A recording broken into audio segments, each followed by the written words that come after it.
कितीही तुम्ही खोटं बोला, पण सत्य सत्यच असतं आणि असत्यासाठी खूप बाजू मांडावी लागते. सत्यासाठी बाजू मांडावी नाही क्या लागत. बात आहे, खूप सुंदर. मग तुमचं चारित्र्य चांगलं आहे तर लोक काही म्हणू द्या किंवा लोक काही असं, तुम्ही तुमच्यासाठी खूप सेफ आहात. तुम्ही शांत झोपू शकता. आणि मुलं मुली ह्या जनरेशनचं तेच आहे, त्यांच्याकडे झोपच नाहीये. कितीतरी मुलं म्हणतात की मॅडम आम्हाला झोप येत नाही रात्र रात्र. का नाही येत? अस्थिरता आहे. शोधतायत काहीतरी शोधतायत, सापडत नाही. कारण की थांबण्याची तयारी नाही. योग्य ठिकाण सापडलं तरी थांबायची तयारी. प्रत्येक व्यक्ती तुम्हाला बघणार आहे, तुम्हाला जज करणार आहे की आज ह्या किंवा आज ही याच्यासोबत आहे, उद्या त्याच्यासोबत आहे. मग शेवटी लोक तुम्हाला ग्राह्य धरायला लागतात. आणि ते ग्राह्य धरणं जेव्हा तुम्हाला लक्षात यायला लागतं तेव्हा लक्षात येतं की आपलं खूप. दुसरी गोष्ट म्हणजे तुम्हाला फ्रीडम. खरं म्हणजे फ्रीडमचा अर्थ या जनरेशनला बहुधा समजत नाहीये. कारण की स्वातंत्र्य आणि स्वैराचार या दोघांमध्ये खूपसं अंतर किंवा शब्दांमध्ये खूपसा फरक नाही वाटत कधी कधी. तर मुलांना तो लक्षातच येत नाही. ते स्वतंत्रतेच्या नावाखाली स्वैराचाराकडे वळालेले आहेत.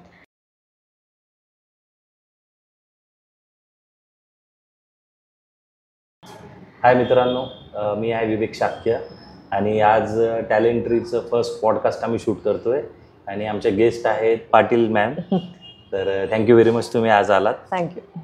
रुपाली मॅम या अगोदर टॅलेंट्रीच्या ओपन माईकमध्ये आल्या होत्या आणि त्यांनी त्यांचे खूप सुंदर विचार मांडले. मुलांना खूप ते आवडले आणि मला वाटतं की खऱ्या अर्थाने आजच्या तरुण पिढीला जे काही प्रॉब्लेम आहेत की रिलेशनशिप असेल, त्यांचं फ्रीडम आहे, डिप्रेशन आहे, या सगळ्यामधून बाहेर निघण्यासाठी मला वाटतं की त्यांना तुम्ही ऐकलंच पाहिजे. आणि आजच्या पॉडकास्टचा उद्देशच तो आहे, इंटेन्शन हे आहे की त्यांच्याकडून आपल्याला भरपूर गोष्टी यामध्ये कळणार आहेत. कारण आजचा विषय नातेसंबंध आणि यूथला जे काही प्रॉब्लेम आहेत त्याच्याविषयी आम्ही आज डिस्कस करणार आहोत. तर मॅम, तुमचं परत एकदा स्वागत. थँक्यू. तुम्ही वेळ दिल्याबद्दल थँक्यू व्हेरी मच. आजच्या तरुण पिढीला कमिटमेंटची भीती वाटते का? आणि जे फ्रीडम त्यांना मिळालेलं आहे तर त्या फ्रीडमचं त्यांना आकर्षण आहे. कमिटमेंट नको आहे म्हणजे फ्रीडम मिळेल, फ्रीडमचं आकर्षण आहे. आणि त्या आकर्षणातून मग त्यानंतर जे परिणाम आहेत, त्याची जी इन्सिक्युरिटी आहे, कारण रिलेशनशिपमध्ये स्थिरता नाही आहे आणि मग येणाऱ्या जी असुरक्षितता आहे, तर ह्या सर्व गोष्टींना धरून तुम्हाला काय वाटतं? खरं म्हणजे हा विषय घेतला ही खूप मोठी गोष्ट आहे, ही काळाची गरज आहे आणि त्याच्यासाठी खरं विवेकजींचं खूप कौतुक आहे. तर नातेसंबंध, भारतीय संस्कृती म्हटलं की नातेसंबंध आलंच, कुटुंब आलंच. आणि आज प्रत्येक पालक म्हणा किंवा समाजातला प्रत्येक घटक या गोष्टींनी खूप चिंतित आहे की ही मुलं अशी का वागतायत. लग्नांचा विचार केला तर लग्न होत नाही आहेत. लोकसंख्या तर खूप आहे, मुलांची जास्त आहे, मुलींची जास्त आहे, मग तरीही लग्न होत नाही आहेत, स्थिरता नाही आहे. मग याचं उत्तर काय? तर थोडंसं आपल्याला अलीकडे यावं लागेल की ह्या जनरेशनच्या आधी थोडं जर बघितलं, माझी जनरेशन असेल, माझ्या आधीची जनरेशन असेल, तर त्या कुटुंब व्यवस्थेमध्ये कुठेतरी काहीतरी गडबड होताना दिसते. आणि सगळ्यात पहिला मुद्दा म्हणजे विभक्त कुटुंब पद्धती. सुरुवातीच्या काळामध्ये आपण जेव्हा बघायचो एकत्र कुटुंब पद्धती होती, अडचणी नव्हत्या असं नव्हतं, पण खूप लोक एका घरात होती. काय स्ट्रेस असतील किंवा त्यांचं जगण्याची जी पद्धत होती, एकमेकांशी वागण्याची जी पद्धत होती, तर मुलं ते बघत होते, काही चांगल्या गोष्टी घेत होते, काही सोडत होते. कारण की माणसं होती बोलायला, चुकीच्या गोष्टी नाही आवडल्या म्हणजे नाही आवडलेल्या गोष्टीसुद्धा व्यक्त करायला जागा होती. आता काय होतंय, आई बाबा, 2 मुलं किंवा आजकाल तर एकच मूल, आणि मग ते आईवडिलांचे रिलेशन, त्यांच्यात होणारी भांडणं, त्यांच्यामधले इगो, अनेक गोष्टी आहेत. हे सगळं ते मूल लहानपणापासून बघतं. आणि मग तो वाद असेल, ती भांडणं असतील, तो आवाज चढणं असेल, आणि त्या मुलाला ते कुठंतरी नको वाटायला लागतं. आणि हे आईवडिलांना कळतच नाही, त्यांना लक्षातच येत नाही हे चुकतं आहे म्हणून. आणि खोलवर परिणाम होत जातो आणि मग मूल हळूहळू ठरवायला लागतं की मला नाही जगायचं आहे असं, मला या रिलेशनमध्ये जायचं नाही. कारण की मी जर या रिलेशनमध्ये गेलो तर मला जबाबदारी घ्यावी लागणार आहे आणि मला ही भांडणं नको आहे. म्हणजे मी खूप विचार केला की हे का होत असेल, तर तेव्हा मला सापडलेलं हे उत्तर आहे. तर थोडंसं आता याला आपण म्हणतो की मग काय करावं ना, आपण काही सगळी सिस्टम नाही बदलू शकत आहे, प्रत्येकाचं प्रबोधन नाही करू शकत आहे, पण मला मुलांना सांगावं वाटतं ठीक आहे, तुमच्या आईवडिलांकडे बघून तुम्ही चांगल्या गोष्टी घ्या, जे चांगलं आहे ते तुम्ही तुमच्या जीवनात आणा. आणि दुसरी गोष्ट म्हणजे तुम्हाला फ्रीडम, खरं म्हणजे फ्रीडमचा अर्थ या जनरेशनला बहुधा समजत नाही आहे. कारण की स्वातंत्र्य आणि स्वैराचार या दोघांमध्ये खूपसं अंतर किंवा शब्दांमध्ये खूपसा फरक नाही वाटत कधी कधी. तर मुलांना तो लक्षातच येत नाही. ते स्वातंत्र्याच्या स्वतंत्रतेच्या नावाखाली स्वैराचाराकडे वळालेले आहेत. आणि त्याच्यामुळे मग त्यांना असुरक्षित भावना वाटते. एखाद्या नात्यात जेव्हा माणूस जातो तो खोलवर विचारच करत नाही की त्याला असं वाटत असतं फक्त मला याच्यातून आनंद मिळाला पाहिजे. पण असं होत नसतं. दोन वेगवेगळ्या व्यक्ती जेव्हा एकमेकांसोबत असतात तेव्हा दोघांचे स्वभाव वेगळे आहेत, विचार वेगळे आहेत. किती म्हणलं आम्ही सारख्या विचाराची आहेत, प्रत्येक विचार सारखा नसतो. त्याच्यामुळे समोरच्या माणसाला समजून घेण्याची भावना रिलेशनशिपमध्ये फार महत्त्वाची. दुसरी महत्त्वाची गोष्ट म्हणजे प्रेम पाहिजे, प्रेम पाहिजे. पण मला असं वाटतं की विश्वास सगळ्यात महत्त्वाची गोष्ट आहे. ज्या नात्यामध्ये विश्वास आला ना त्या नात्यात हळूहळू प्रेम यायला लागतं. पण जिथे विश्वासच नाही आहे तिथे प्रेम निर्माणच होत नाही. मग ते उथळ प्रेम आहे. आपल्याला स्वच्छ असं तळ दिसला पाहिजे. प्रेमाचा तळ हा स्वच्छ असला पाहिजे. पण जर असं उथळ प्रेम असेल तर ते टिकत नाही. आणि मग जसं सर तुम्ही म्हणालात की मग त्याच्या नावाखाली, प्रेमाच्या नावाखाली, आनंदाच्या नावाखाली मग काय होतं की सुख ही संकल्पना त्यांची बदलत जाते. मग मित्रासोबत, मैत्रिणीसोबत फक्त फिरणं, चांगल्या पबमध्ये जाणं, चांगले कपडे घालणं, पैसे उडवणं, म्हणजे आमच्या जनरेशनच्या भाषेत पैसे उडवणं. आणि याच्यात ते आनंद शोधायला लागतात. मग आज हा याच्याशी बोलतोय, मग पॉझिटिव्हनेस वाढत जातो की ही माझ्याशी बोलतीये तर ही माझ्यासोबतच राहिली पाहिजे. पण कमिटमेंट तर नाहीच. पण तरीसुद्धा ते न बोलता सुद्धा दोघांना वाटायला लागतो. तो पॉझिटिव्हनेस वाढला की जसं तुम्ही म्हणाले की असुरक्षिततेची भावना वाढते. कारण की दोघांमध्ये मॅच्युरिटी आलेलीच नाही आहे. नात्याला समजून घेण्या इतकं गहन विचार दोघांनीही केलेला नाही. आणि आपण म्हणतो की प्रत्येक गोष्ट प्रत्येक वयाच्या त्या टप्प्यावर असली पाहिजे. वयाची मर्यादा असते. प्रेमात माणूस कधीही पडू शकतो, बरोबर आहे. पण प्रेमात पडणं आणि आकर्षण वाटणं या दोन गोष्टींमध्ये खूप फरक आहे. आणि या जनरेशनची अडचणच ही आहे, त्यांना हे आकर्षण हे फार उशिरा कळतं. आणि तुम्ही जसं म्हणाले की नात्याची जबाबदारी त्यांना ह्याच्यासाठीच घ्यायची नाही आहे की त्यांनी आधी जे पाहिलेलं आहे त्यांना तसं नाही जगायचं आहे. आणि दुसरी गोष्ट म्हणजे ते जे आज उपभोगतायत त्यांना असं वाटतं की एका माणसाची मी जर जबाबदारी घेतली, आम्ही दोघं जर एकमेकांमध्ये बांधलो गेलो तर बाकी आम्हाला जे काही करायचं आहे ते राहून जाणार. त्याच्यामुळे ही मुलं पुढे जायला तयार नाही आहेत, बांधून घ्यायला तयार नाही आहेत. त्यांना ते बांधलेलं पण आवडत नाही. पण त्यांनी एकदा जर स्वीकारलं, त्याच्याकडे जरा सकारात्मकतेने बघितलं, पॉझिटिव्ह जर गोष्टी बघितल्या की या नात्यात किती छान आहे सगळं, सुरक्षितता किती आहे, तर मग नक्कीच बदल दिसेल. पण याच्यासाठी काम मात्र करावं लागणार. मग यामध्ये जे आपलं ट्रेडिशनल मॅरेज आहे की जे काही अरेंज मॅरेज होतात, आई वडील चांगला मुलगा बघतात मुलीला आणि मग लग्न लावून देतात, मग त्याच्यामध्ये जो रिस्पेक्ट आहे, पायाच मला वाटतं त्याचं रिस्पेक्ट आहे.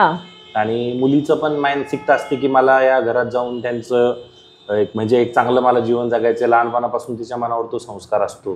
तर मला वाटतं जे माइंडसेट आहे मॅरेजचं दोघांचं पण, मुलाला पण माहित असतं की तो त्याच्या जीवनामध्ये एक पार्टनर येणार आहे, पत्नी येणार आहे. त्या पत्नीला जो रिस्पेक्ट द्यायला पाहिजे, जो आदर द्यायला पाहिजे, जे प्रेम द्यायला पाहिजे, ती भूमिका त्याची या ठिकाणी आहे. आणि मुलीची पण ती भूमिका आहे. तर मला वाटतं ती जी एक भूमिका अरेंज मॅरेजमध्ये ती आताच्या रिलेशनशिपमध्ये नसल्यामुळं पण एक कॅज्युअल अप्रोच आहे हा. अरेंज मॅरेजमध्ये दोन्ही पण कपल ज्या मानसिकतेने त्याला सामोरं जातात त्यामुळं ते टिकतं पण. म्हणजे दोघांनी एकमेकांना पसंत केलं आणि काही वेळ त्यांनी एकमेकांसोबत टाइम स्पेंड करून मग नंतर डिसिजनवर आले, असं मॅरेज. आणि एकीकडे हे अशा पद्धतीचं की ज्यामध्ये फ्रीडम पण पाहिजे, कमिटमेंट पण नाही द्यायची आणि म्हणजे अनेक ऑप्शन पण ट्राय करायचे. तर ह्या सगळ्या यामध्ये हा जो बेस आहे हम्म. आदर असू द्या, मानसिकता असू द्या, तो पण कुठं ना कुठं कारणीभूत ठरत असेल? खरं म्हणजे काय माहिती का, अरेंज मॅरेज म्हणजे सक्सेसफुली आहेत असं मला वाटत नाही. नाही, माझं की- अरेंज मॅरेज आहे. नाही नाही, म्हणजे असतंच असं नाही. मी असं नाही म्हणत आहे की आता आपले आई वडील झाले, बरेच जण आहेत की ते होतं, पण जसं तुम्ही म्हणतायत की त्याच्यात आदर असतो, पण प्रत्येक व्यक्ती सारखीच असेल असं नाही. कारण त्याच्यात आपण खूप गोष्टी पाहिलेल्या आहेत आधी, की अरेंज मॅरेजमध्ये सुद्धा नाही टिकत आहे आणि लव्ह मॅरेजमध्ये सुद्धा नाही टिकत आहे. तर हा भाग वेगळा आहे. आपण ज्या विषयावर बोलतोय हा भाग वेगळा आहे. म्हणजे अरेंज मॅरेज करावं किंवा न करावं हा वेगळा टॉपिक होईल आपला. पण तुम्ही जसं म्हणताय की त्यांना जबाबदारी नाही घ्यायची आहे वगैरे वगैरे, तर तसं नाही आहे की लव्ह मॅरेज केल्यावर ते काही टिकत नाही अशातला भाग नाही. फक्त एवढं आहे की दोघांनी एकमेकांचा आदर केला पाहिजे, विचारांचा आदर केला पाहिजे, भावनांचा आदर केला पाहिजे.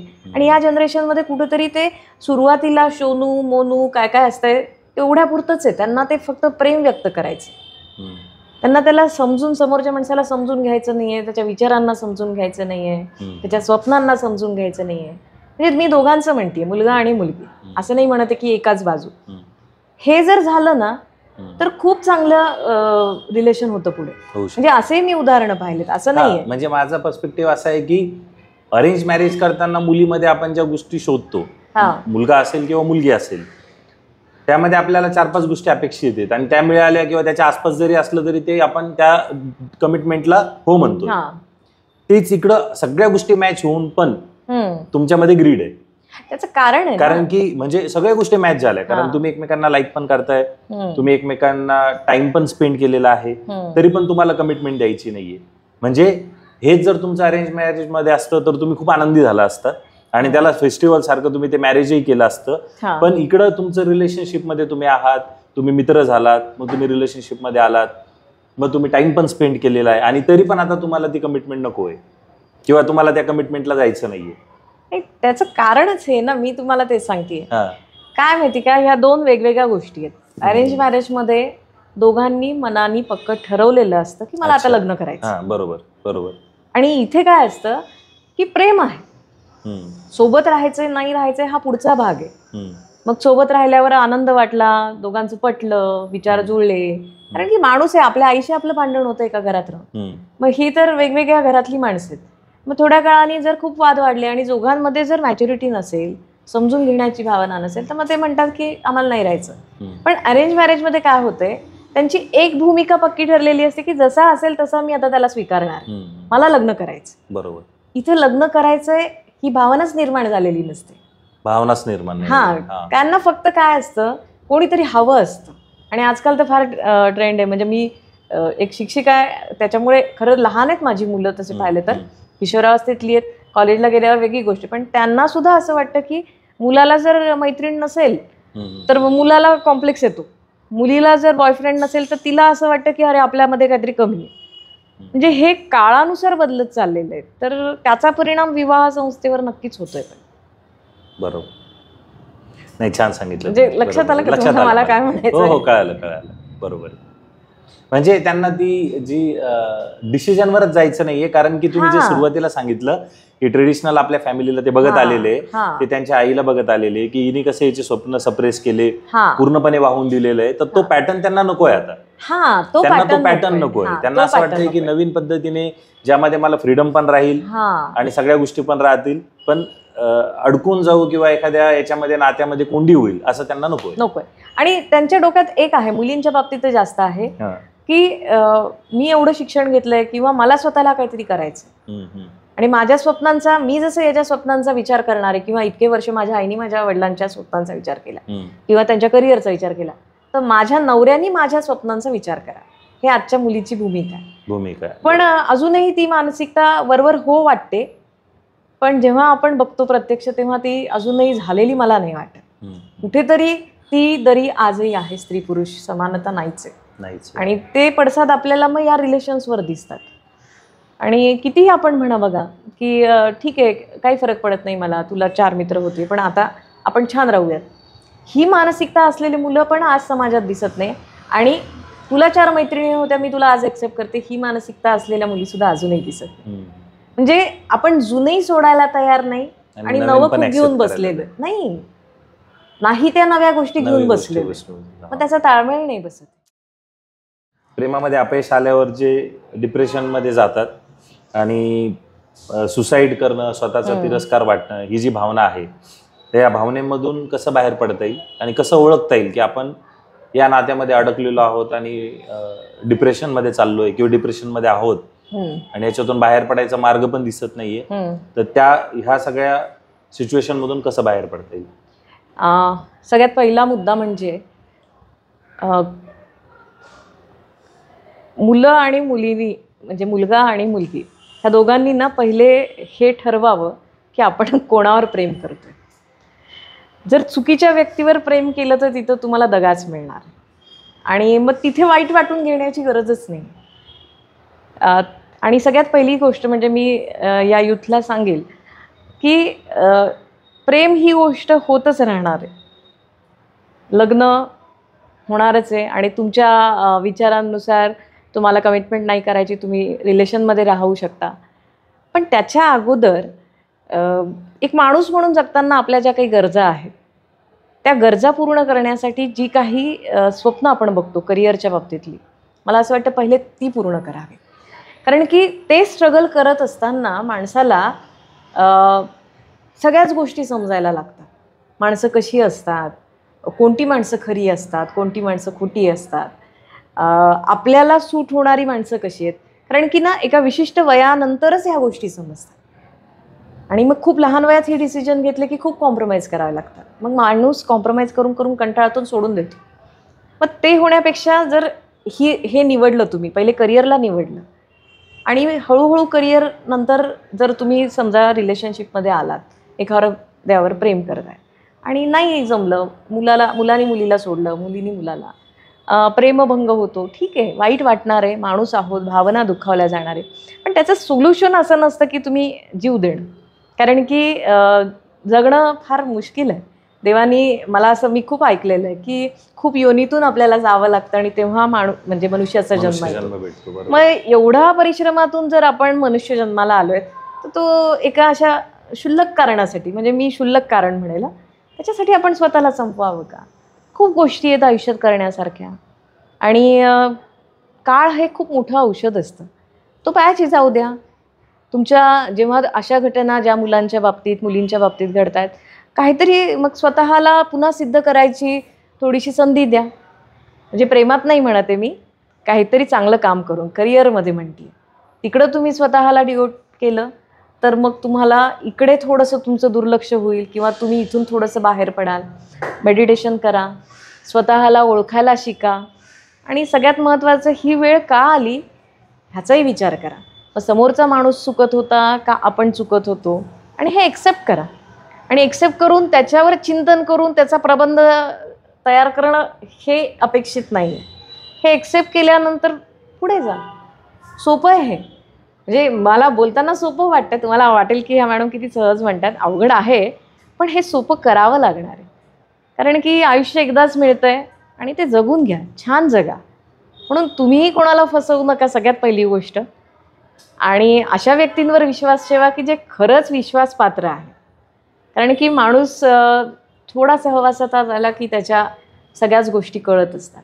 मग जिथं लक्षात येते की काहीतरी चुकतंय, थांबता आलं पाहिजे माणसाला, तिथं थांबून घ्या. आणि म्हणून मी असं म्हणेन की सगळ्यात पहिली गोष्ट, तुमचं रुटीन छान ठेवा, तुमच्या करिअरवर फोकस करा. दुसरी गोष्ट, भरपूर चांगले मित्र मैत्रिणी आणि कुटुंब हे सगळे संबंध खूप चांगले असू द्या, जेणेकरून असे काही प्रसंग जर आले तर तुम्हाला व्यक्त व्हायला जागा असली पाहिजे. कारण की माणूस व्यक्त झाला ना की तो मोकळा होतो आणि त्याच्या मनात हे विचार येत नाही, सोल्युशन मिळत राहतात. आणि योग्य व्यक्तींशी बोलणं फार गरजेचं असतं. म्हणून चांगली माणसं जोडा की जे तुमचं म्हणणं ऐकून घेतात. असे खूप फ्रेंड्स असतात आपले, किंवा असे खूप रिलेशन आहेत की आपण म्हणतो की माझ्या खूप चांगल्या ओळखी आहेत, पण त्या ओळखींपैकी तुम्हाला समजून घेणारे किती आहे, की तुम्ही चूक जरी केली तरी बाबा तू चुकला आहे, पण ह्याला मरण हे सोल्युशन नाही, कारण माझ्या आयुष्यात मला असं वाटतं की मी एक स्वतःला एक उत्तर दिले, स्वतःलाच उत्तर दिले, प्रत्येक समस्येला उपाय आहे. उपाय आहे. कितीही भयंकर समस्या असो, जीवन असं आहे की त्यांनी तुम्हाला काही ना काही सोल्युशन दिलेलं आहे. मग त्या सोल्युशनचा विचार करा, शोधा, त्याच्यावर काम करा. म्हणून मी असं खरंच म्हणेन की कोणासाठी जीव नका देऊ आणि कोणाला तुमच्यासाठी जीव द्यायला भाग पण पाडू नका. छान आनंदात राहा, करिअर करा, आयुष्य सुंदर आहे, चांगले काम करा, कर्म करा. इतकं सुंदर उत्तर तुम्ही दिलं या गोष्टीचं.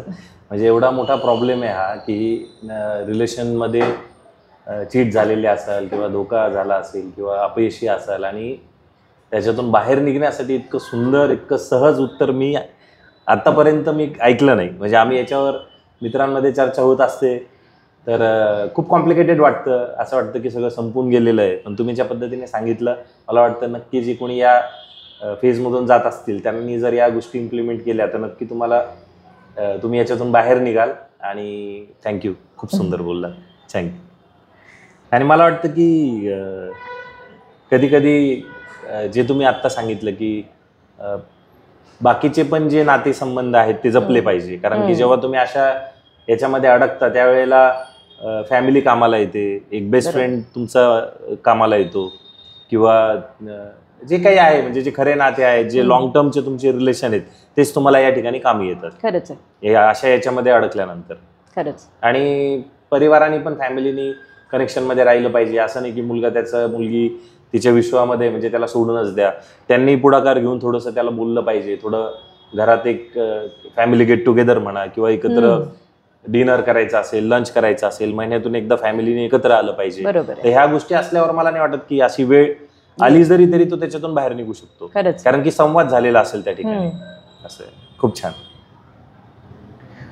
पुढचा माझा प्रश्न असा आहे की सिच्युएशनशिप आणि आताच्या नवीन जे काही गोष्टी आहेत म्हणजे या ट्रेंडिंग मधल्या आहेत की अनेक ऑप्शन्स ठेवायचे असतात नात्यामध्ये, तर याचा लॉंग टर्म मध्ये मनावर काय परिणाम होईल पहिली गोष्ट. कारण की एक नातं नाहीये, एक नातं संपलं की दुसरं आहे किंवा एकाच वेळेला अनेक नात्यांमध्ये तुम्ही आहात. कुठे सॉफ्ट कॉर्नर आहे, कुठे सिरियस रिलेशन आहे.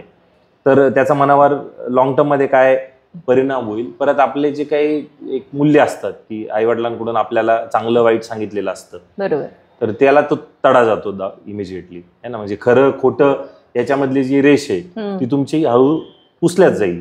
कारण की हे सर्व करत असताना तुम्ही खोटं बोलणार, खूप काही गोष्टी होणार आहेत. तर त्या ज्या तुमच्या धारणा आहेत, जीवन जगण्याची जी तुमची रीत आहे तिच्यावर पण काही ना काही परिणाम होईल. तर त्याला धरून तुम्हाला काय वाटतं म्हणजे त्या एका इंडिव्हिज्युअलनी याला कसं घेतलं पाहिजे जो या सगळ्या याच्यामधून जातोय. तर त्यांनी लॉंग टर्म मध्ये त्याच्यावर जो परिणाम होणार आहे, त्याचे काही व्हॅल्यूज असतील ते त्याचे ब्रेक होत चाललेले आहेत. मग ह्या सर्वांचा त्याचा लॉंग टर्मचा काय त्याचा अप्रोच राहील, कसं बघितलं पाहिजे त्यांनी त्या गोष्टीकडे. हे बघा सर, चारित्र्य ही गोष्ट खूप महत्त्वाची आणि आपण ज्या देशात राहतो त्याला खूप चांगली संस्कृती आहे आणि ती काही बोथट नाही आहे संस्कृती, बेस्ट आहे त्याला. आणि मागे आपण चर्चा जी केली होती की त्याच्यात असंच मी म्हणले होते की US मध्ये किंवा बाहेर पाश्चिमात्य देशांचं अनुकरण आपण करतोय, पण ते लोक आपल्या कुटुंब व्यवस्थेचं अनुकरण करतात. त्यांना हे कळलंय की इथे एका व्यक्तीशी लॉयल आहेत, त्याच्यामुळे होणारी मुलं असतील किंवा ते जे काही कुटुंब आहे ते कुठे ना कुठं आपल्यापेक्षा नक्कीच आनंदी. ते जर आपल्याकडनं हे सगळं घेत आहेत मग आपण आपलं का सोडतोय. जसं तर तुम्ही म्हणाले की अनेक नाती आपण निर्माण केलेली आहेत. एक मित्र आहे, एक सॉफ्ट कॉर्नर आहे, एक प्रेम आहे आणि तिथे कंटाळा आला तर एक फिजिकलसाठी एक निवडलेलं आहे. हा ट्रेंड मी पण बघतीये. वाईट वाटतं की हे तुम्ही ठरवलंय तुमच्या छोट्याशा आनंदासाठी, क्षणिक आनंदासाठी. म्हणजे ते डोपामिन म्हणतो ना आपण, सिक्रेट करण्यासाठी तुम्ही हे काहीतरी करत राहता. पण हे तात्पुरतं आहे आणि ज्या गोष्टी क्षणिक असतात त्या खूप त्रासदायक असतात. त्या क्षणाला जर तुम्हाला आनंद मिळतोय पण त्याचे परिणाम दूरपर्यंतचे जे परिणाम आहेत ते खूप भयानक आहेत. मगाशी जसं तुम्ही म्हणाले की आत्महत्या, तर मी तर असंच म्हणेल की जेव्हा तुम्ही ह्या सगळ्या परिणामांचा विचार कराल ना, तर शेवट तुम्हाला तुमचा मृत्यूच दिसणार. बापरे, खरं. त्याच्यामुळे ही धरसोड वृत्ती बघा. आपण एखाद्या जॉबला जरी गेलो, 1 महिना इथे काम केलं, 1 महिना इथे काम केलं, आहे का स्थैर्य जीवनामध्ये? काहीच स्थैर्य नाही. आणि हे आपल्याला करिअरमध्ये सुद्धा दिसतंय मुलांच्या.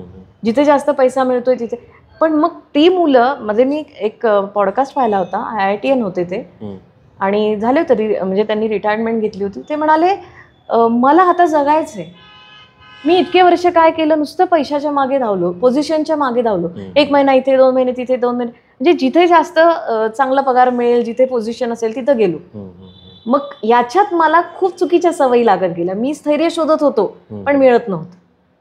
मग या रिलेशनमध्ये सुद्धा असंच होतंय ना, तुम्ही स्थैर्य शोधण्याचा प्रयत्न करता, तुम्हाला असं वाटतं की या माणसाजवळ गेलं की मला चांगलं वाटतंय, पण शेवटी तो माणूस आहे, तुमच्या विचारांची देवाणघेवाण झालेली नाहीये, तुमची भावना एकमेकांना माहिती नाहीये, म्हणून मग तुम्ही इकडे तिकडे भटकताय. मग जिथे मिळेल तिथे तुम्ही थांबताय. पण हे प्रत्येक व्यक्ती तुम्हाला बघणारे, तुम्हाला जज करणारे की आज ह्या किंवा आज ही याच्यासोबत आहे, उद्या त्याच्यासोबत आहे. मग शेवटी लोक तुम्हाला ग्राह्य धरायला लागतात. आणि ते ग्राह्य धरणं जेव्हा तुम्हाला लक्षात यायला लागतं, तेव्हा लक्षात येतं की आपलं खूप चुकलंय. आणि मी जसं पहिले म्हणाले की कॅरेक्टर ही गोष्ट खरंच मोठी आहे. तुमचं चारित्र्य चांगलं असेल तर तुम्ही शांत झोप घेऊ शकता, खूप शांत झोप घेऊ शकता. कारण की नेहमी आपण म्हणत असतो की सत्याच्या पलीकडं काहीच नसतं. कितीही तुम्ही खोटं बोला, पण सत्य सत्यच असतं. आणि असत्यासाठी खूप बाजू मांडावी लागते, सत्यासाठी बाजू मांडावी नाही लागत. खूप सुंदर. मग तुमचं चारित्र्य चांगलं आहे तर लोक काही म्हणू द्या किंवा लोक काही असं, तुम्ही तुमच्यासाठी खूप सेफ आहात, तुम्ही शांत झोपू शकता. आणि माणूस एवढी धडपड कशासाठी करतो? रात्रीची शांत झोप येण्यासाठीच करतोय. आणि मुलं मुली ह्या जनरेशनचं तेच आहे, त्यांच्याकडे झोपच नाहीये. कितीतरी मुलं म्हणतात की मॅडम आम्हाला झोप येत नाही रात्र रात्र. का नाही येत? अस्थिरता आहे, शोधतायत काहीतरी शोधतायत, सापडत नाही. कारण की थांबण्याची तयारी नाही, योग्य ठिकाण सापडलं तरी थांबायची तयारी नाही. हे जास्त प्रॉब्लेमॅटिक आहे की तुम्हाला मिळालेलं असतानाही तुम्ही त्या ठिकाणी थांबत नाहीयेत, स्थिर नाही. कारण की काय झालंय माहिती का, त्यांना माहीतच नाही की त्यांना काय पाहिजे. कोणीतरी हे करतंय, याला हे मिळालंय. मी जसं सोशल मीडियाचं याच्यात फार ड्रॉबॅक आहे की स्टेटस असेल किंवा स्टोरीज असतील जे लावल्या जातात, मग एकमेकांची स्टोरी बघून याचं लाईफ फार चांगलं चाललंय, त्याचं लाईफ, मग माझं का नाही, मग याची उत्तरं शोधण्यासाठी हव्यास. पण आपल्याला हे कळत नाही की खरंच तो तसा जगतोय का. मी तर हे आभासी म्हणेन. आणि उलट मी तुम्हालाच म्हणेल की तुम्ही जेव्हा स्टोरी लावणार आहात, स्टेटस लावणार आहात, खरोखर तुम्ही जसं जगतायत ना तेच लावा, खोटं काहीच दाखवू नका. कारण की आपल्या एका खोट्यामुळे कितीतरी लोकांचे आयुष्य खराब होत असतं. आणि हे थांबलं पाहिजे. हे जर थांबलं ना तर ही जनरेशन, खरं तर मी तुमच्या त्या ओपन माईकमध्ये सुद्धा म्हणले होते, ही जनरेशन खूप चांगली, यांच्याकडनं शिकण्यासारखं खूप आहे, ही मुलं खूप गोड आहेत. फक्त थोडंसं त्यांनी बदलण्याची गरज आहे. कारण की ते जर आज बदलले तर पुढच्या पिढ्या घडणार आहेत. खरंय. नाहीतर ही जर अस्थिरता अशीच राहिली तर मग फार अवघड आहे सगळंच. खरंय, खूप सुंदर सांगितलं तुम्ही. आणि ऑफलाईन आणि ऑनलाईन हे दोन जगात मुलं वावरत आहेत. की ऑनलाईन त्यांचं एक विश्व आहे, घरी जरी तो असला एका रूममध्ये बंद, तरी त्याचं बाहेर त्याच्या जीवनामध्ये ऑनलाईन तो किती लोकांसोबत कनेक्टेड आहे आणि त्याचा परिणाम त्याच्या मनावर होतोय, अभ्यासावर होतोय, त्याच्या करिअरवर होतोय. तर मला असं वाटतं की कुठंतरी आत्ता मॅडमने आपल्याला जेवढ्या काही गोष्टी सांगितल्या, तर तेच ऑनलाईनचे लोक जेव्हा तुम्हाला प्रॉब्लेम येतो किंवा तुम्ही अडचणीमध्ये असतात तर ते प्रत्यक्षात येऊन भेटत नाहीत तुम्हाला. कारण त्या ठिकाणी जे काही तुम्ही हे करताय, म्हणजे एक्सप्रेस करताय, ते इन्स्टंट आहे, त्याला एफर्ट्स लागत नाहीयेत. तर प्रत्यक्ष लाईफमध्ये एफर्ट्स घ्यावे लागतात. वाढदिवस असेल तर घरी जावं लागतं, काहीतरी गिफ्ट द्यावं लागतं, मग ती मैत्री जपली जाते. पण ऑनलाईनच फक्त एक काहीतरी इमोजी पाठवला तर त्याने ते नाता नाही तयार होत किंवा तो बॉन्ड नाही तयार होत. आणि हेच मला वाटतं कारण आहे की कुठंतरी ही जी मधली रेष आहे की ऑनलाईन आणि ऑफलाईनची, ती तुम्हाला समजली पाहिजे आणि त्याला ओळखून वेळीच थांबलं पाहिजे. कुठंतरी त्या आभासी जगामध्ये भरकटत असतील तर त्यांनी थोडं प्रत्यक्ष लाईफ पण जगलं पाहिजे. आणि म्हणून आम्ही जेव्हा ओपन माईक मध्ये एक्सपिरियन्स केलं की सगळे लोक जेव्हा एकत्र येत आहेत, एकमेकांना भेटतायत, टीचर्स येतात, आता तुम्ही आलात, तर ती जी एनर्जी आहे ना ती काहीतरी देऊन जाते. आणि तेच आम्ही असे जेव्हा व्हिडिओज वगैरे बघतो तेव्हा ते तितकं ते भिनत नाही. बरोबर. कारण एनर्जी ट्रान्सफॉर्म नाही होत त्याच्यामध्ये. असं आहे. छान सांगितलं तुम्ही. बरोबर आहे. म्हणजे बेसिकली कॅरेक्टरचा अभ्यासच करावा लागेल. चारित्र्य काय आहे त्यानुसार जर आपण त्याला बघितलं तर येणाऱ्या जे काही प्रॉब्लेम आपण आता डिस्कस केले त्या वाटेला तो येणारच नाही. आणि अजून एक गोष्ट की जसं तुम्ही म्हणाले की वेगवेगळ्या ठिकाणी वेगवेगळं शोधतात, तर मला असं वाटतं ठीक आहे, तुम्ही एखाद्याला मित्र मानलंय तर त्याला मित्रच माना. काय होतं, सहवासाने लगेचच भावना बदलायला लागतात. बरोबर. म्हणजे त्याचं बेसिक असं कारण आहे की तुम्ही स्वतःवरच कंट्रोल नाहीये, तुमचं नियंत्रणच नाहीये की मी काय आहे, मला कसं वागायचंय, मला कसं जगायचंय, हे तुमचं ठरलेलं नाहीये. म्हणून कधी कधी स्वतःशी संवाद होणं सुद्धा खूप गरजेचं असतं. बरोबर. तर आठवड्यातून एकदा मला असं वाटतं की सेल्फ टॉक म्हणतो ना आपण, तो करावा. माझं काय चुकतंय, माझं काय बरोबर आहे, मी काय केलं पाहिजे, अर्धे प्रश्न सॉल्व्ह होतील. आपण कधी आपल्याला ओळखतच नाही, आपणच आपल्याला ओळखत नाही. काही प्रश्न विचारल्यावर असं मुलं, म्हणजे मी माझ्या या जनरेशनचं बघते, कारण की ह्या जनरेशन सोबतच मी जवळजवळ 7-8 तास असते रोज. तर मला अशी गंमत वाटते की त्या मुलांना प्रश्न विचारल्यावर, अरे काय काय चाललंय तुझं, काय आवडते, काय नाही. मला का अजून काही ठरलं नाही मॅडम. म्हणजे तुलाच माहिती नाही तुला काय आवडतंय, तुला काय करायचंय, मग तुला नेमकं काय पाहिजे याचं पण उत्तर मिळालंय का? बरोबर. मग ते उत्तर नाही मिळाले, मग हे घे ते घे ते घे, आणि खूप वेळ निघून गेल्यानंतर मग कुठेतरी वाटते की आता थांबावं, मी थकलोय. पण मग ती योग्य व्यक्ती आयुष्यातून निघून गेलेली असते आणि योग्य वेळ सुद्धा निघून गेलेली असते. म्हणजे करिअरही होत नाही, चांगली मुलगीही मिळत नाही किंवा चांगला मुलगाही मिळत नाही, आणि मग नुसतं अशांतता आहे, बाकी काहीच नाही. खरं. सोशल मीडियामध्ये डेटिंग ॲप्स आणि हे जे व्हर्च्युअल इन्स्टंट डोपामाइन जे क्रिएट होतं, तर त्याच्यामुळं आपल्याला जे काही बाहेर तिकडं जो माणूस असेल, जो काही व्यक्ती असेल, त्याच्याविषयी आपल्याला आकर्षण निर्माण होतं. असं वाटतं की तो आपल्याला आपल्या जीवनामध्ये आहे तो व्यक्ती, किंवा येतोय आपल्या जीवनामध्ये, किंवा मला तो कन्सिडर करतोय. त्याने आपल्याला थोडंसं कनेक्शन जाणवतं. आणि मग हे कनेक्शन जाणवायची सवय लागून मग आपण त्याच्या पाठीमागं लागतो का, त्या टाईपच्या रिलेशनशिपमध्ये, त्या नात्यांमध्ये. समजा फॉर एक्झाम्पल की माझी एखादी पोस्ट कोणीतरी लाईक केली, मग मला लाईक केली म्हणजे मग एक छोटंसं काहीतरी कनेक्शन क्रिएट झालं. मग त्याची एक सवय लागण्याची हे झाली आहे का, म्हणजे एक हॅबिट लागली? हो, सवय तर लागते. पण जसं तुम्ही म्हणाले की ऍप निघालेत वेगवेगळे, की प्रत्यक्ष मित्र नाहीयेत किंवा मैत्रिणी नाहीयेत, पण त्या ॲपवर जायचं, मग कुणीतरी आपल्याशी बोलतं, आपण पैसे देतो, ते बोलतात. आणि मी एक पिक्चर पाहिला होता मध्ये, त्याच्यात ते बोलण्याच्या पद्धती वगैरे पाहिल्या की माणसाला हवंसं वाटलं पाहिजे अशा पद्धतीने ते बोलतात. आणि कुठेतरी आपण म्हणतो ना की मी मगाशी जसे म्हणाले की मला एक मित्र हवा किंवा मला मैत्रीण हवी, हे आजकाल खूप गरजेचं आहे असं समाजाला वाटायला लागले, म्हणजे त्यांच्या युथला. तर ह्या ॲपमुळे काय होतं की ॲडिक्शन व्हायला लागतं, की तसं ऐकायची सवय व्हायला लागते, आणि तुमचे इंटरनल सुद्धा बदल व्हायला लागते. फिजिकल बदल होत आहेत, मेंटली बदल होत आहेत. आणि जसं तुम्ही म्हणाले की त्यावेळेच्या डोपामिनला वरपर्यंत नेण्यासाठी हा प्रयत्न. तर मे बी त्यांना ते डोपामिन वगैरे कळत नसेल, पण त्यांना कुठेतरी छान वाटतं की मी याच्याशी बोलतोय किंवा मी याच्याशी बोलतीये, हा माझं कौतुक करतोय.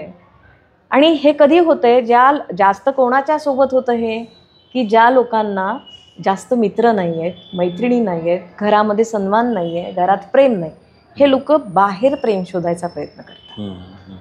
आणि मग त्यांना प्रत्यक्ष तिथं काही मिळालं नाही की मग ते अशा ॲपचा आधार घ्यायला लागतात. पण हे खरं त्यांना पैसा मिळतोय सरकारला म्हणा, हे बोलणं आता माईकवर योग्य नाही आहे, पण हे कुठेतरी बंद व्हायला पाहिजे. कारण की ह्याच्यातून नक्कीच विकृतीच वाढणार. आपण जे म्हणतो की हे रेप केस असतील वगैरे वगैरे, वेगवेगळ्या पद्धतीने रिलेशनमध्ये येणं झालंय, हे सगळं इथून जास्त सुरू झालंय. कारण की तिथे पॉझिटिव्ह व्हायला लागतात. तो माणूस तर काही दिसत नाहीये मला समोरचा, पण मी कुठं ना कुठं त्याच्यात गुंतत जाणार. बरोबर. मग त्याला भेटण्यासाठीची तडफड, आणि मग काही करून त्या व्यक्तीला भेटायचं किंवा त्याची माहिती काढायची, किंवा आज त्याच्यासाठी आपण कस्टमर आहोत. आज मला फोन केला, उद्या दुसऱ्याशी किंवा 5-10 मिनिटांनी माझ्याशी बोलून झाल्यावर अजून दुसरं कोणीतरी असेल, त्याचा तो जॉब आहे. बरोबर. पण समोरच्या व्यक्ती गुंतत जातात आणि उलट त्यांचं मानसिक स्वास्थ्य किती खराब होतं हे कोणालाच कळत नाही. म्हणजे ही त्या ॲप आणि त्या सगळ्या प्लॅटफॉर्मची पण रिस्पॉन्सिबिलिटी की त्यांनी कुठेतरी फिल्टर केलं पाहिजे, काहीतरी गोष्टी त्यांनी अशा नवीन इंट्रोड्यूस केल्या पाहिजे ज्या खरं तर हे ॲपच मला योग्य नाही वाटत. म्हणजे म्हणाल तुम्ही जुन्या विचाराच्या आहेत, पण विचारांपेक्षा ना म्हणजे हे या पिढीला कुठेतरी फार चुकीच्या ठिकाणी नेऊन ठेवतं. आपण म्हणतो ना की कलियुग आहे, विध्वंस आहे. मग हा विध्वंसच आहे. तुमच्यातलं माणूस पण जेव्हा संपवायला लागलंय कोणीतरी, तर शेवटी तुम्ही पण संपणारच आहात ना. तर ही तीच सुरुवात आहे. आणि जसं तुम्ही लाईकचं पण म्हणालात की मी पोस्ट टाकली, मला लाईक केलं, किंवा मी फोटो टाकला, मला छान म्हणणार आहे. आता टाइमपास करणारे खूप आहेत, काहीतरीचं लाईक कमेंट करायची, छान म्हणूयात म्हणून माझं कनेक्शन. आणि होतं मुलांच्या बाबतीत की जर वारंवार एखाद्याच्या पोस्टला एखाद्या व्यक्तीने लाईक केलं तर कुठेतरी कनेक्ट होतं. शेवटी माणसं आहोत का, आपण शोधतोय स्वतःसाठी कोणाला. बरोबर. म्हणून मी असं म्हणेन मुलांना की याच्या आहारी जाऊ नका. जे तुमच्या समोर प्रत्यक्ष आहेत, जिवंत उभे आहेत, त्या लोकांशी जास्त संबंध वाढवा, त्यांच्याशी संवाद वाढवा, आणि मग तिथून ठरवा की हा माणूस माझा आहे की नाही आहे. या सोशल मीडियावर नका अवलंबून राहू, आणि जितकं कमी वापरता येईल तितकं कमी वापरा. माझा एक विद्यार्थी आहे, तो इंजिनियर आहे. त्यांनी गेमिंगचं पण नंतर काहीतरी कोर्स केले. तो आत्ता मला भेटायला आला. तर मी आमचं असंच बोलणं झालं, आणि मी त्याला म्हटलं, फार जुना विद्यार्थी, 2009चा विद्यार्थी माझा. तर मी त्याला म्हणलं, अरे हे गेममुळे फार पोरं हे व्हायला लागले. तर शेवटी मी शिक्षक आहे, मी थोडंसं बोलणारच असं. तर तो म्हणाला, मॅडम माझं प्रोफेशन आहे म्हणून मला 2 तास 3 तास तर खेळावंच लागतं. मी म्हटलं ठीक आहे, तुझं प्रोफेशन आहे, ठीक आहे, व्यवसाय मिळाला आहे. म्हटलं पण तू एक विचार कर, म्हटलं की आज तू किती मुलांची डोकी खराब करतोयस. आज तुझं पोट भरतंय, तू किती हजारो लाखो किती मुलांची आयुष्य उद्ध्वस्त करतो. ऑप्शन आहेत म्हटलं, भरपूर ऑप्शन आहेत. हे आपणच क्रिएट केलं, हे आपणच संपवू शकतो. प्रत्येक गोष्ट जेव्हा जन्माला येते तेव्हा ती संपते, पण चुकीच्या जन्माला आलेल्या गोष्टी पण संपतात. तसं आपण हे संपायला खरंच काहीच हरकत नाही. आणि असं काही नाही, ह्याच्याशिवाय आपण जगू शकणार नाही असं नाहीच आहे. जर थोडंसं पर्याय शोधले, समाधान शोधलं, तर मला वाटतं की ह्या गोष्टी आपण संपवू शकतो. आणि भरपूर वेळेला तुम्ही बघा, गल्ल्यांमध्ये, वस्त्यांमध्ये मुलं खेळताना दिसायची.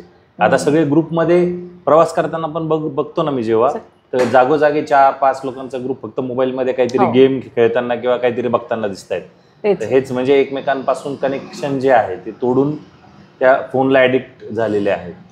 त्यांना जिवंत माणसांशी बोलावंच नाही वाटत. म्हणजे असं फॅमिली फंक्शनमध्ये बघा, प्रत्येकाच्या कानात काहीतरी हेडफोन्स असतात, आणि जो तो आपला फोनमध्ये, जसं तुम्ही म्हणाले. आणि आपण जर म्हणलं ना, अरे बोला ना, काय बोलायचं, म्हणजे काय बोलायचं असतं एकमेकांशी हे सुद्धा त्यांना माहित नाही. बरोबर. माझा एक एक्सपिरियन्स सांगतो मी तुम्हाला. मी वेडिंगच्या म्हणजे इन्क्वायरीसाठी गेलो घरी. मोठं घर होतं एकदम, म्हणजे चांगली फॅमिली, मोठी फॅमिली होती. आणि घरी गेल्यानंतर मी बघितलं, ज्या मुलीचं लग्न होतं ती मोबाईलमध्ये बसलेली होती, म्हणजे मोबाईलमध्ये बघत बसली होती काहीतरी. मी येऊन बसलो, मी बघितलं 2 मिनिटं झाली, तिचं काही लक्षच नव्हतं माझ्याकडे. मग आई आली, ती पण मोबाईलवर आली, ती पण मोबाईल घेऊन बसली. थोड्या वेळाने वडील आले, ते मोबाईलमध्ये होते. आणि मी थोड्या वेळाने सगळ्यांना बघितलं. म्हणजे मी तिथे येऊन कमीत कमी 5 मिनिटं झाली असतील, कोणीच मला काही बोललं नाही. सगळे आपले मोबाईलमध्ये सुरू होते. व्यवस्थित बघितलं शांतपणे सगळ्यांना. मग थोड्या वेळ म्हणे, अरे विवेक आला का तू? म्हटलं हो आलो मी. म्हटलं द्या मग याला पाणी, चहा काहीतरी. तर इतकं आपण त्याला अडिक्ट झालेलो आहोत. आणि मला वाटतं कुठंतरी बॅलन्स पाहिजे. म्हणजे तुमचा यूज जो आहे मोबाईलचा, त्याला एक टाइम ठरवून घेतला की बाबा ठीक आहे, सोशल मीडिया काळाची गरज आहे, मार्केटिंग आहे, तुमचं नेटवर्किंग आहे, आर्टिस्ट असतील त्यांच्यासाठी ते व्यासपीठ आहे, प्लॅटफॉर्म आहे. तर त्याचा एक 2 तास 3 तास ठरवून जो काही वेळ आहे तेवढ्या वेळात त्याला वापरून त्याला सोडून दिलं पाहिजे ना. असं नाही की 24 तास त्याच्यामध्येच पडले. आणि त्याच्यात पण ते येतं की तुम्ही किती दिवस वापरला तो, म्हणजे किती वेळ वापरलाय. ते मी पण स्वतः कितीतरी कधी 8 तास 9 तास माझा यूज झालेला आहे. आणि त्याचे मेंटली पण परिणाम होतो, म्हणजे माणूस हायपर होतो. बेसिकली दिवसभर जर याच्या संपर्कात राहिलं ना तर डिसिजन घेण्याची क्षमता कमी होऊन जाते, हायपर होऊन जातं, झोप येत नाही. हा, भरपूर गोष्टी आहेत, खूप गोष्टी आहेत. आणि जसं तुम्ही म्हणाले ना की तिने बघितलं नाही, की आता काय झालंय, पूर्वी बघा आपल्याकडे पाहुणे यायचे, हां, आपल्याला हे संस्कार होते, म्हणजे आपल्या जनरेशनला, माझ्या तुमच्या, की पाहुणे आल्यावर पटकन लहान मुलांनी घरातल्या पाणी आणून द्यायचं, ते ग्लास ठेवण्याची पद्धत, तो ट्रे धरण्याची पद्धत, असं शिकवलं जायचं घरामध्ये. बरोबर. त्याच्यानंतर व्यवस्थित बसायचं पाहुण्यांसमोर, शांततेत बोलायचं, त्यांना अटेंड करायचं, त्यांच्यासमोर गोंधळ नाही करायचं, हे आपली आई आपल्याला सांगायची. आजकाल काय हे घरात सांगितलंच जात नाही. त्याचं कारण आहे की यांनाच ह्या गोष्टी आता नको आहेत. पण हे खूप छान होतं. मग तिथं गप्पा व्हायच्या, लहान मुलं ते गप्पा पण ऐकायचे की काय म्हणतात मोठी माणसं. त्यांना त्या गोष्टी म्हणजे शिकवाव्या लागल्या नाहीत, अनुकरणातून किंवा ऐकण्यातून त्या गोष्टी शिकल्या. आता त्यांच्या कानावर सुद्धा काही चांगलं पडत नाही, तर आपण त्यांच्याकडनं काय अपेक्षा करणार आहे की यांनी चांगलं वागा. आणि आपण दोष देतो की याचं मूल चांगलं वागत नाही, बेशिस्त आहे, उलटून बोलतं. पण त्यांनी कुठेतरी पाहिलेलं आहे. बरोबर. म्हणून हा बदल सुद्धा होणं खूप गरजेचं आहे. नाती आणि जे काही आता सध्याचं युथ ज्या गोष्टींना फेस करतोय त्यावर हा आजचा पॉडकास्ट आहे आमचा. पॅरेंट्सकडून आपल्याला व्हॅल्यूज मिळालेले आहेत, त्याला धरून ती रिस्पॉन्सिबिलिटी प्लस मॅरेजचं जे फ्युचर आहे आणि जे काही आपण आता डिस्कस केलं, काय वाटतं त्याच्याबद्दल? पहिले तर मी असं थोडं उलटं घेते. 2040ला काय चित्र असेल आज असा विचार केला तर विवाह संस्था बहुधा संपलेली असेल हे चित्र दिसतंय. पण हे संपू नये असं मनापासून वाटतं, कारण की ना खूप सुंदर संस्था आहे ही. नाही, आमचं वेडिंग फोटोग्राफीचंच काम आहे ना. नाही, तुमच्या फोटोवर पाय नाही पडणार आणि पडू देणार नाहीत आपल्यासारखे लोक. तर नक्कीच असं नाही व्हायला पाहिजे. पण याच्यासाठी एक गोष्ट आहे की कोणतंही नातं स्वीकारणं हे मनातून स्वीकारलं गेलं पाहिजे. आणि ते होत नाही आहे म्हणून इतकी वाताहत आहे सगळ्या गोष्टींची.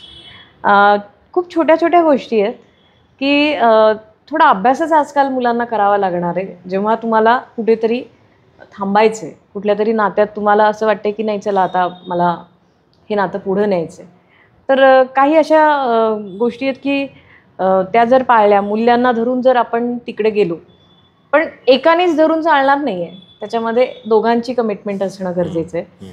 की त्याच्यात मी मगाशी जसं म्हणाले की विश्वास आला की प्रेम आलं, काळजी आली, पण त्याचं स्वरूप ना हे मर्यादितच हवं, प्रेमाचं आणि काळजीचं. विश्वास मात्र खूप हवा दोघांचा एकमेकांवर, कारण की प्रेम आणि काळजी जेव्हा खूप वाढते तेव्हा तो पॉझिटिव्हनेस येतो आणि तिथे सुद्धा मग नाती बऱ्याच वेळा खराब होताना दिसतात, थांबताना दिसतात. आणि जसं तुम्ही म्हणाले की माझ्याकडे पूर्वीच्या काळी समाजाने स्वीकारलेलं नव्हतं की दुसरं लग्न, तिसरं लग्न. आता काय कितीही काहीही, तर हे कितीही काहीही कुठंतरी ना हे बोलणंच बंद झालं पाहिजे आणि करणं बंद झालं पाहिजे. की पहिले जेव्हा आपण हे डिसिजन घेणार आहे तेव्हा शांत डोक्याने घ्यावं, घाई करू नये.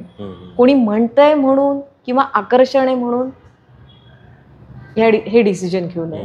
विचारपूर्वक घ्यावं, मनाची तयारी असेल तर घ्यावं. पहिली गोष्ट. माझे आई बाबा म्हणतायत किंवा कोणतरी मुलगा खूप मागे लागलाय किंवा आता माझ्या मैत्रिणींची झाली आहेत, मित्रांची झाली आहेत म्हणून मी हे डिसिजन घेणार आहे, तर नाही. आणि पहिली अजून दुसरी गोष्ट म्हणजे जीवनामध्ये आवश्यक गोष्टी कोणत्या हे पहिले ठरवून घ्या. मला पैशाला जास्त महत्त्व द्यायचंय का नात्याला महत्त्व द्यायचंय? पैसा आवश्यक आहे, वादच नाही. पैसा नसेल तर नातं पण टिकणार नाही, कारण की जीवनातल्या ज्या गरजा आहेत त्या पूर्ण करण्यासाठी पैसा पाहिजे. पण मग हा पैसा मिळवताना मला कुठं थांबायचंय हे मला आणि समोरच्याला दोघांनाही माहिती पाहिजे. आता दोघंही नुसते पैशाच्या मागे धावतायत आणि ज्याच्यासाठी दोघं एकत्र आले तीच गोष्ट राहिलेली आहे की एक शांतता, एक प्रेम, एक जिव्हाळ्याचं व्यक्ती ते हरवून बसतो. आणि म्हणून आपल्याला असं वाटतं की नको मला जबाबदारी. तर ह्या छोट्या छोट्या गोष्टी जर आजच्या या तरुणांनी जर लक्षात घेतल्या, खूप छोट्या गोष्टी आहेत. इगो थोडासा दोघांनी पण कमी केला, मी एकाचा नाही म्हणणार, मी दोघांचा म्हणेल. आणि ही जी वर्षानुवर्ष पिढीपासून की पुरुषांनीच कमवावं, बायकांनी बसून खावं, किंवा तिने नाही काही केलं तरी चालणार आहे आणि ती कमवतीये आणि मग मी तिचे पैसे कसे घेऊ, किंवा ती घर चालवते मी कसा घर सांभाळू, हे थोडंसं कुठेतरी बदल व्हायला हरकत नाही. पण हे कधी जेव्हा आणि समाज पटकन स्वीकारत नाही, असे पण पुरुष पाहिलेत मी की जे घर सांभाळत आहेत आणि बायका काम करतायत, मग लोक खूप बोलतात त्यांना. तर ते आता हे सगळं एकदम बदलणार नाही, पण हा विचार प्रवाह कुठेतरी समाजामध्ये यायला हवा, रुजला पाहिजे. हा, तो येत गेला ना की मग हळूहळू तो वाढला तर बदल नक्कीच चांगले. आणि सगळ्यात बेस आहे की आदर करा एकमेकांचा, आणि नात्याचा पण आदर करणं खूप गरजेचं. आदर आला की मग माणूस काळजी घ्यायला लागतो. जिथे आदरच नाही आहे तिथं काळजीच नाही, आणि काळजी नाही तर प्रेमही नाही, विश्वासाचा तर प्रश्नच नाही. तर हे सगळं असं बांधलेलं आहे. आणि आपण म्हणतो ना, तुम्ही जसं म्हणता की मूल्यांवर, ही मूल्यच आहेत, हे सगळे मूल्यातूनच आलेले आहे. म्हणून जीवनामध्ये मूल्य खूप गरजेची आहेत, आणि ती असतील तर तो माणूस खूप सुखात राहतो आणि समोरच्यालाही खूप सुखात ठेवतो. विश्वास की प्रेम, दोघांनी पहिले काय येतं? मला आता विश्वासच वाटतो. विश्वास वाटतो, कारण की एकदा विश्वास आला की हळूहळू प्रेम निर्माण व्हायला लागतं. बर. जिथे प्रेम आहे तिथे विश्वास निर्माण होईलच असं नाही, पण जिथे विश्वास आहे तिथे प्रेम हळूहळू फुलायला लागतं. क्या बात. खूप छान वाटतंय. रुपाली पाटील मॅम आपल्याला सर्वांना खूप सुंदर मार्गदर्शन करतायत. मला वाटतं त्यांनी सांगितलेल्या प्रत्येक शब्दाला जर व्यवस्थित ऐकलं आणि त्याला आपल्या लाईफमध्ये इम्प्लिमेंट केलं तर नक्कीच तुम्हाला फायदा होईल. नक्कीच तुम्हाला जे काही तुमचे प्रॉब्लेम असतील त्याच्यातून तुम्ही नक्कीच बाहेर पडाल, आणि वारंवार तुम्ही यावं आणि अशाच पद्धतीने मार्गदर्शन करावं. वेगवेगळ्या विषयांवर तुम्ही आम्हाला गाईड करा, ही माझी एक मनातून एक इच्छा आहे. कारण की टॅलेंट्री नावाचा हा जो उपक्रम राबवतोय त्यामध्ये मेन इंटेन्शनच हे आहे की जीवनामध्ये एका विद्यार्थ्याला एका टीचरची गरज आहे. जर एक चांगला टीचर असेल तर तो विद्यार्थी लाईफमध्ये खूप पुढं जाईल, आणि तेच तो पण डुप्लिकेट करेल. आणि आज जेवढं काही मी आता ऐकलंय मॅमकडून, त्याच्यात मला एक गोष्ट क्लिअर झाली की तुम्ही तुमच्या जीवनामध्ये एक उदाहरण जे आहे, आपण आपल्या आईवडिलांकडून जे शिकतो ते आपल्या जीवनामध्ये आणतो. जर आताची पिढी काही घेणारच नाहीये तर ती पुढं काय देणार आहे? म्हणजे येणारं जे देशाचं भविष्य आहे, देशाची जी येणारी जी जनरेशन आहे त्याच्याकडेच काही गोष्टी नसणार आहेत, व्हॅल्यूज नसतील, किंवा काय निर्माण करायचं असेल तेही नसणार आहे. की भरपूर माझ्या मैत्रिणी असतील किंवा मॉडेल्स असतील त्या असं म्हणतात की लाईफ इज शॉर्ट, म्हणजे लाईफ हे एकदम उद्याचा भरोसा नाहीये. मग काय करायचं? मग उद्याचा भरोसा नाही म्हणजे कसं पण जगायचं का? उद्याचा भरोसा नाही म्हणजे काहीही करायचं का? मग तसं जर असतं तर आज आपलाच जन्म नसता झाला. आज आपले आजोबा आजी त्यांनी त्यांच्या मुलांना वाढवलं, आपल्या आई वडिलांनी आज आपल्याला वाढवलं. जी जबाबदारी त्यांनी शिक्षणाची घेतली, लग्नाची घेतली, आजही ते जबाबदार आहेत. आजही तुम्हाला काही पण अडचण आली तर ते मदत करतायत किंवा ते स्टँड बाय आहेत. तर ही भूमिका तुमची राहणार आहे का? येणारी पिढी येणाऱ्या एका पार्टनरबद्दल पण कमिटेड नाहीये, तर येणाऱ्या तुमच्या जनरेशनला किंवा जे मुलं होतील त्यांना सांभाळण्यासाठी काय पद्धतीची भूमिका असणार आहे? काहीच नाही ना. म्हणजे ते अतिशय असं भयानक अशा पद्धतीचे चित्र असेल की ज्या ठिकाणी फॅमिलीच नसेल, किंवा एक ज्याला आपण म्हणू की घर नावाची जी गोष्ट आहे तीच राहणार नाही. अशा मानसिकतेमधून घरं कशी तयार होतील? नाहीच होत. चार भिंती या घर नाहीये, ते चार विश्वासाच्या भिंती आहेत, प्रेमाचं छत आहे, आणि एक जो गोडवा आहे ती सुखाची झोप आहे. तर हे जे सुंदर आयुष्य आपण आपल्या आईवडिलांकडून किंवा पूर्वजांकडून, आपल्या ग्रँड पॅरेंट्सकडून गावात आपण बघतो ते राहणार नाही, ते दिसणारच नाही ते मग, है ना.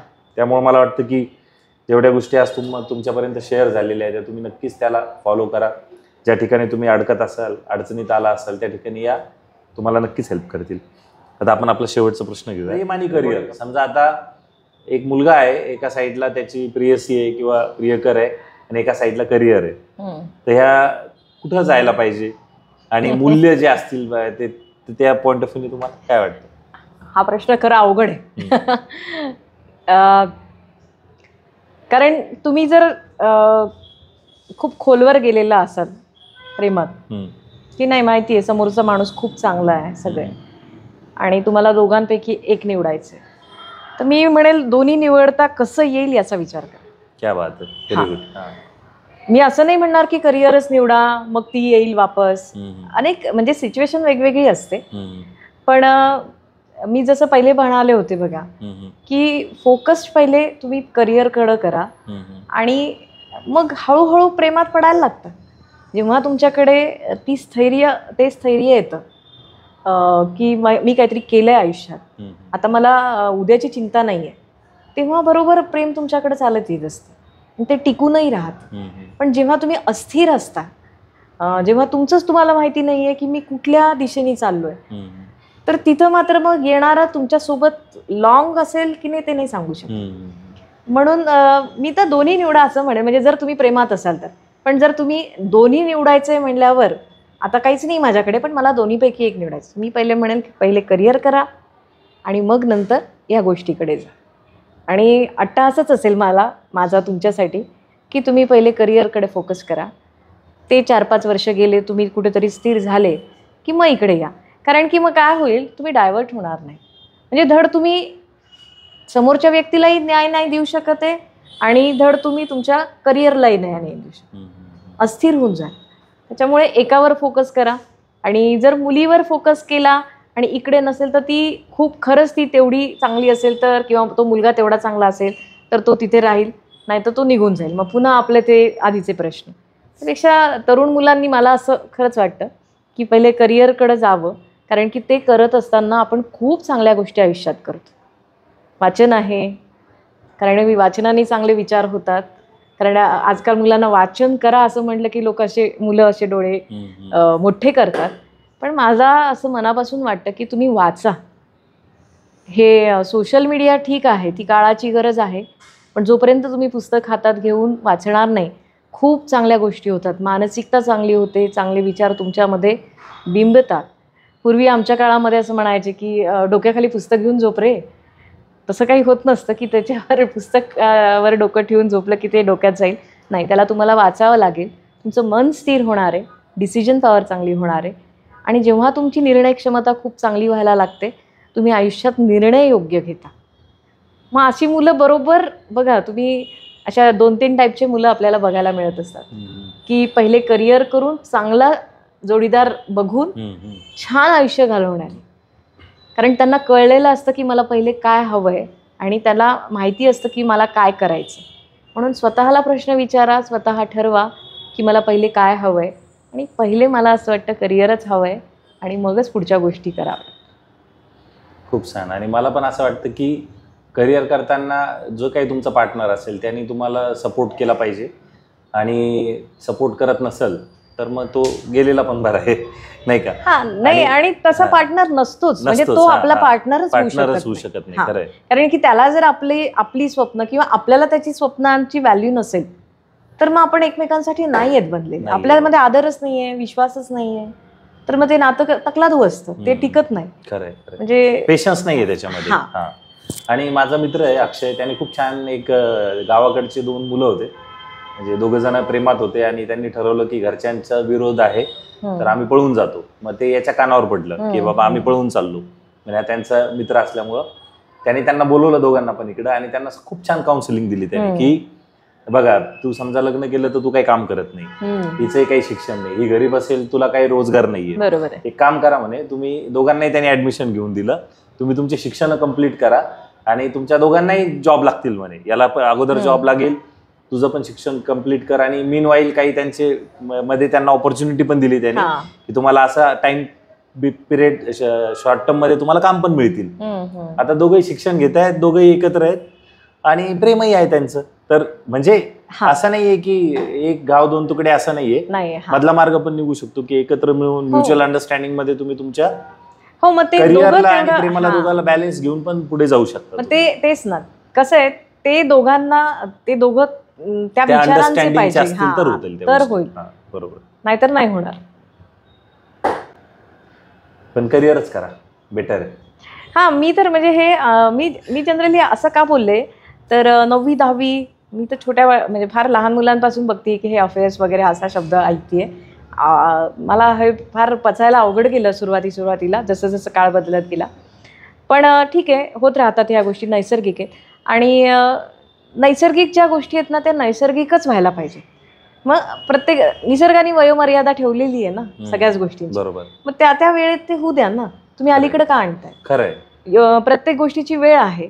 मग तुमची शिक्षणाची वय एक आहे, नंतर गृहस्थाश्रमाचं एक वय, वृद्धावस्थेत गेल्यावर वेगळं कार्य. बरोबर. मग ते सगळं जर निसर्गाने ठरवलेत, मग आपण कोण आहेत त्याच्यात हस्तक्षेप? मग आपण हस्तक्षेप करतोय म्हणून सगळं सायकल बिघडली. मग तुमचं शिकण्याचं वय, तुम्ही त्याच्यावर फोकस करा, ज्ञानी व्हा, छान अनुभव घ्या, आणि मग तो अनुभव आणि ते ज्ञान तुमच्या जीवनामध्ये घाला, बरोबर सगळं छान होईल. सही. आणि आता आम्ही जेव्हा म्हणजे शाळेमध्ये असताना सोशल मीडिया नाहीये, तर आमचा फोकस काय आहे, फक्त अभ्यास करणे, परीक्षा पास करणे. किंवा मी फोटोग्राफी शिकलो त्यावेळेस सोशल मीडिया नव्हता, सोशल मीडिया आत्ता आला. तर तुमच्या जीवनामध्ये कोणी डायरेक्ट येईल असं सिच्युएशनच नव्हती. नेचरने जर तुमच्या लाईफमध्ये कोणाला आणायचंय तोच तुम्हाला एन्काउंटर होणार आहे किंवा तो तुम्हाला भेटेल. अदरवाईज आता सोशल मीडियामुळे काय की कोणी तुमचं पेज बघतं, तुम्हाला काहीतरी पाठवतं, म्हणजे तो नसतानाही तुमचा मित्र होतोय. म्हणजे नेचरचा तो हे नाहीये, डिझाईन नाहीये. बरोबर. सोशल मीडिया हा आपण क्रिएट केलेला प्लॅटफॉर्म आहे. तर त्यामुळे तुम्ही, मला असं वाटतं की नेचर तुम्हाला ठराविक लोक आणून देतं स्वतःहून तुमच्या लाईफमध्ये. खरंच आहे. आता तुम्ही जे नाही द्यायचे तुम्हाला निसर्गाकडून भेटणारे तेही तुम्ही कनेक्ट होताय त्यांना, तर ती एनर्जी आहे ना.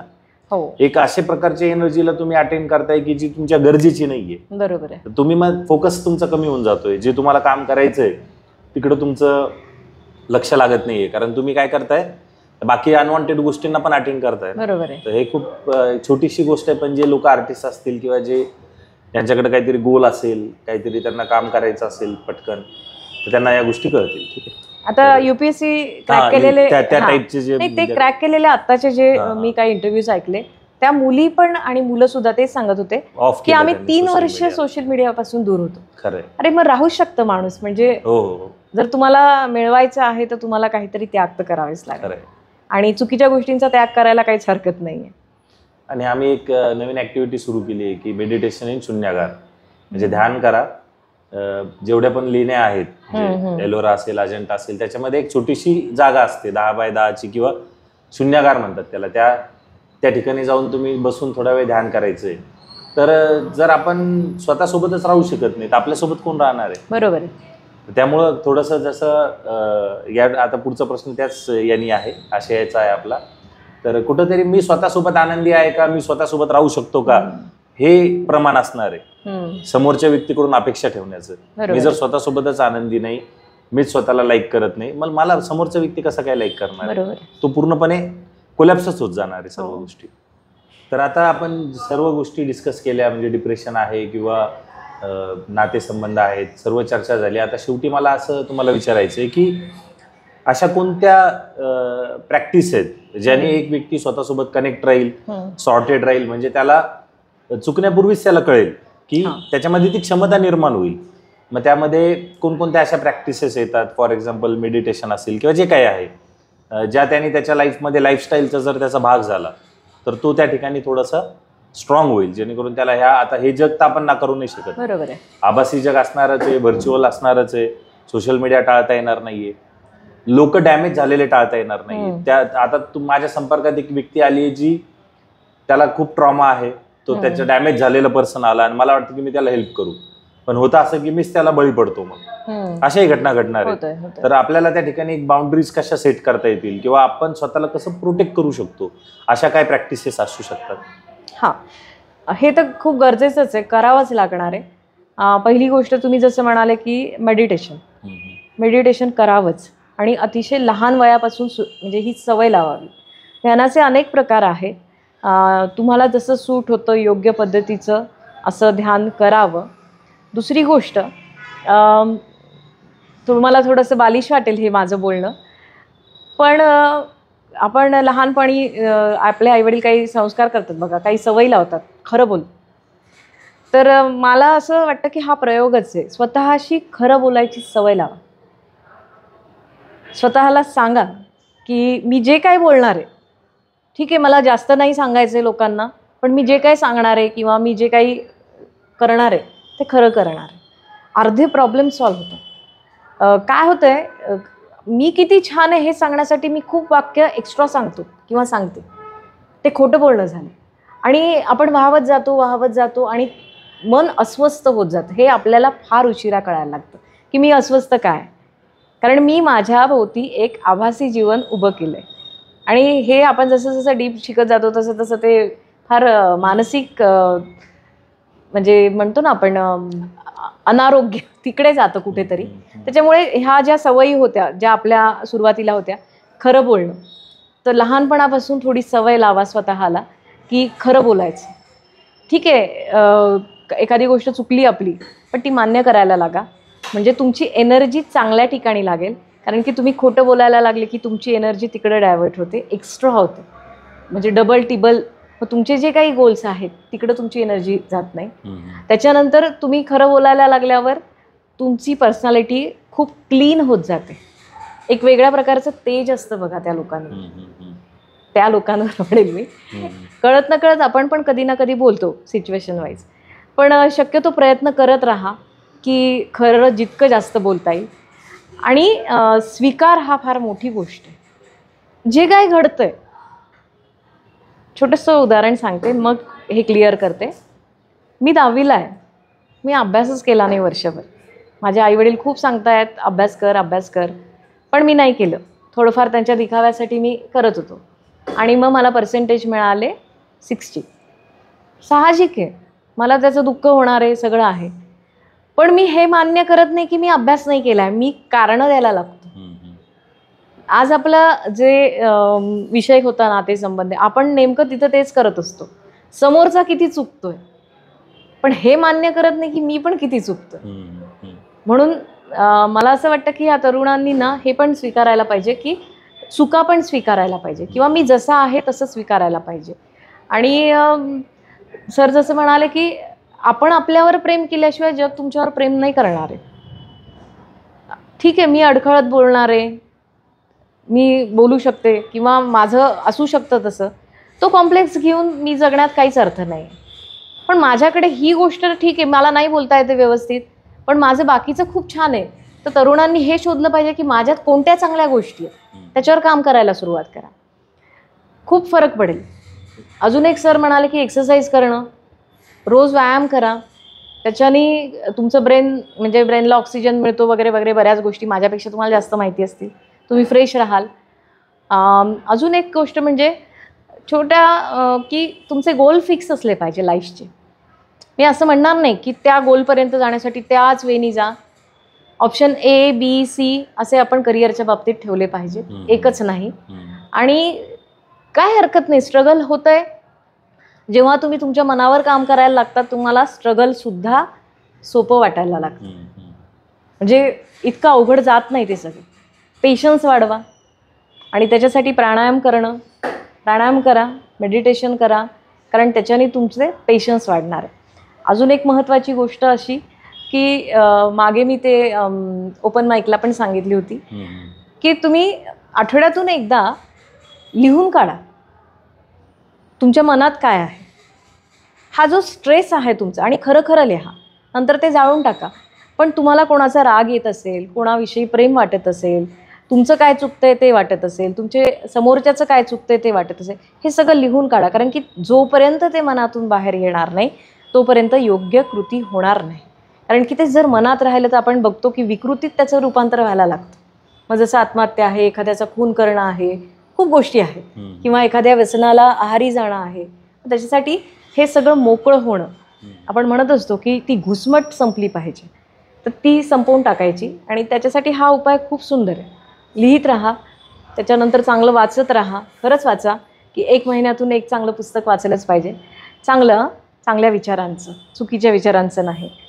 आणि चांगल्या माणसांसोबत राहा, ज्यांच्याशी आपले विचार जुळतात, किंवा आपल्याला एक समज असते, निसर्गाने आपल्याला एक देण दिली आहे की असे काही व्यक्ती असतात की त्यांच्या आसपास जरी असलं तरी आपल्याला फ्रेश वाटतं.